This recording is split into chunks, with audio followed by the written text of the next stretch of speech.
il est dit dans la Bible que la foi vient de ce qu'on entend et ce qu'on entend vient de la parole de Dieu. Romains chapitre 10 verset 17. La foi vient de ce qu'on entend et ce qu'on entend vient de la parole de Dieu. Et à Paul de continuer en disant que le juste vivra par la foi. Romains 1, 17. Ainsi, chez le chrétien protestant, même les sacrements, c'est-à-dire la Sainte Seine et le baptême, ne sont que symboliques. C'est la parole de Dieu qui est centrale. Et cette parole de Dieu, centrée sur la fête de Pâques, nous l'avons écoutée dimanche dernier. Sans sacrement, bien sûr, parce que ce ne sont pas les sacrements qui font l'essence d'une fête chrétienne, mais la parole de Dieu. C'est important que nous le comprenions. Ce qui fait le point d'ordre de tout culte protestant, ce ne sont pas les sacrements, mais c'est la parole de Dieu. Chez nos frères catholiques, on parle de messe. La messe. Messe, du latin ou espagnol, messa, ça veut dire la table. Chez nos frères catholiques, ce qui est central dans leur culte, dans leur liturgie, c'est l'Eucharistie. C'est la sainte, nous appelons la sainte sainte. C'est pourquoi on parle de messe chez eux. Mais chez nous, c'est le culte. Le culte, quand on parle de culte, ça veut dire que c'est d'abord l'enseignement qui est central. C'est-à-dire l'enseignement de la parole de Dieu. Parce que la foi vient de ce qu'on entend et ce qu'on entend vient de la parole de Dieu. Et le juste vivra par la foi. Donc ceci étant dit et sûrement compris, nous commémorons aujourd'hui la passion, la crucifixion, la mort et la résurrection de Jésus-Christ. C'est le contenu de la fête de Pâques, de la Pâques chrétienne. Le contenu de la fête de la Pâques chrétienne. Vous allez vous rendre compte que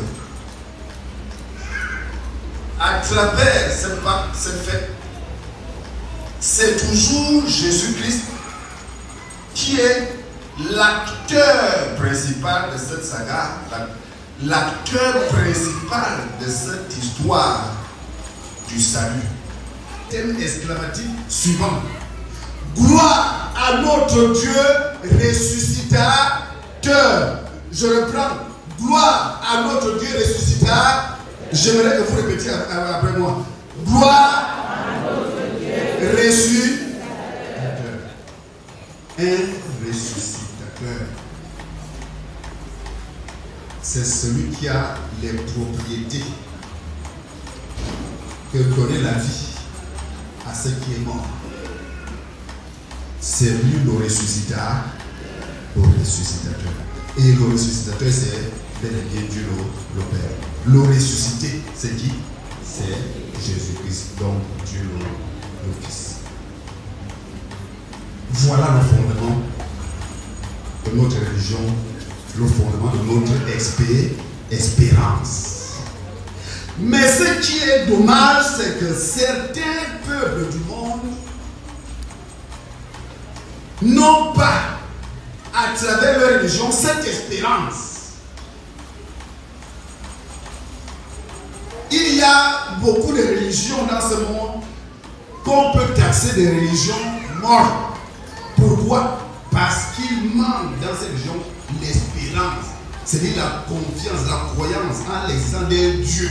Un Dieu qui nous donne la vie éternelle. Il en manque dans beaucoup de religions. Et c'était le cas de la religion des Grecs. C'est donc Pour cette raison, bien-aimés dans le Seigneur Jésus-Christ, que dans le livre des Actes des Apôtres, chapitre 16, verset 29, je me fais encore le plaisir de vous le relire. Acte 16, verset 9. Il est dit, pendant la nuit, Paul eut une vision. Un Macédonien lui apparut et lui fit cette prière. Passe en Macédoine, secours-nous. Secours-nous.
Allez en paix dans la force de votre Seigneur.